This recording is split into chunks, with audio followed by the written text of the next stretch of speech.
what I find really challenging with a lot of people is they know what they know, but they don't know that a lot of what they know is actually a belief. Knowing is the enemy of learning. And that's one of the wisest things to know. So we start with knowing. And one of the ways to increase the probability that I know what's real, is to recognize that truth has many sides and reality has many colors. And no one of us can see all the sides and all the colors. Like, because I can see myself on the screen, I can see what's behind me. But if you were here in my office and we were sitting over at the table, you would be able to see what's behind me. I would be able to see what's behind you. But but you couldn't see what's behind yourself, and I couldn't see what's behind me. So one way to increase the chances that you actually know is to bring in perspectives. Perspectives require some of this interpersonal effectiveness, where you're actually soliciting what other people believe. And so what happens is, let's say someone hung a sphere between us, and that looks like a globe. Let's call it a globe. And let's use political colors. Let's say one half of the sphere is red and one half of the sphere is blue. And then it hangs here. And you see one hemisphere and I see one hemisphere. You see the red one, I see the blue one. And somebody says, "Hey, Don, Doug, what are you guys talking about?" "Oh, we're talking about the dang sphere. What color is it?" "What do you say?" "You say red." "I say blue." Which of us is lying? Neither. But neither of us could see it all. So we have to come into the equation, recognize I don't have a quorum on the truth. I don't own it. I don't own reality. And then the other thing about knowledge, this is really important. Put it in your mind, put a dot in the middle of a page, or do it for real, and say, everything I know is in that dot. And everything that dot touches, that little white space the dot touches, I know I don't know that. So what I should do is learn that. So I learn what I know I don't know, and I have a circle around my dot. Now everything I know is in that circle and that dot. And everything I know I don't know is the stuff that touches the circle, which is more than touched the dot. Uh-oh. So I learn what touches the circle, and now, just like the big oak tree, I got 3 circles. I go, wow. And I'm realizing all the stuff there's a lot I don't know.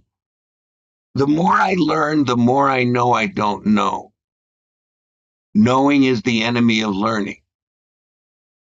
So we start with,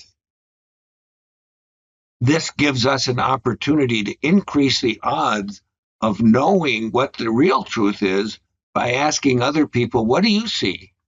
Well, one of the things that has been important for me is understanding how little I know and being open to other beliefs. Humility. And listening. But what that has done is helped me achieve my third most important value, which is happiness. Yes. I think that absolutely knowing is the enemy of learning, but it's also the enemy of happiness. Well, yeah. When you know everything, happiness becomes really, really difficult to achieve. Yeah. Well, you go back to curiosity. I mean, curiosity comes from the realization I don't know everything. Right. Right. You know, and so people who know what they think is everything don't have that curiosity. And that's why I love to have conversations with people who have a different perspective and a Yes. different belief system than me, Yes. because I might have had an idea of what this person was like based on how they look or based on how they carried themselves. But when you dive in deep, it gets really interesting. And to take us back to the beginning of this conversation, your values exercise. I've talked with people who have gone through this values exercise, and there are people who sometimes pick money or wealth Yes. as one of their top 5 values. And I become a little uncomfortable when I see that. And I talked with somebody one time who had money as their top 5 value. And I asked why. And they had a really good explanation for it. And so I kind of judged them. But then as I dove a little bit deeper and I asked, well, it means security for my family. And it means I can give this to, provide an education for my children. And I was like, wow, I'm glad I asked. Yeah. Like, I'm glad we had this conversation. Yes. Well, you attend and have been a keynote speaker at our Evolve conference every year. And one of our keynote speakers last year shared his values, one of which was wealth. And he didn't say money, he had wealth. And he commented on the same thing. He said, I grew up dirt poor, this and that. And I want to make sure that I'm responsible. So it was a totally different thing than because that's why the dialogue, and that's what's missing in today's world, is the dialogue. And if we talked about what we cared about, we would come to better resolutions. So we think about perspectives and collaboration. And you bring your perspectives, I bring my perspective, someone else brings their perspective. When I was involved in a company redesign, I was responsible for this thing we called IDS 1994, which was designing this company. And we had this principle: 2 heads are better than 1, and 3 better than 2. That doesn't mean more is better, but it does mean you need more than 1 perspective, and 2 isn't enough. You need perspectives in order to collaborate. Collaboration requires more than myself. But if I already know it, I don't need collaboration. All I need is you to agree.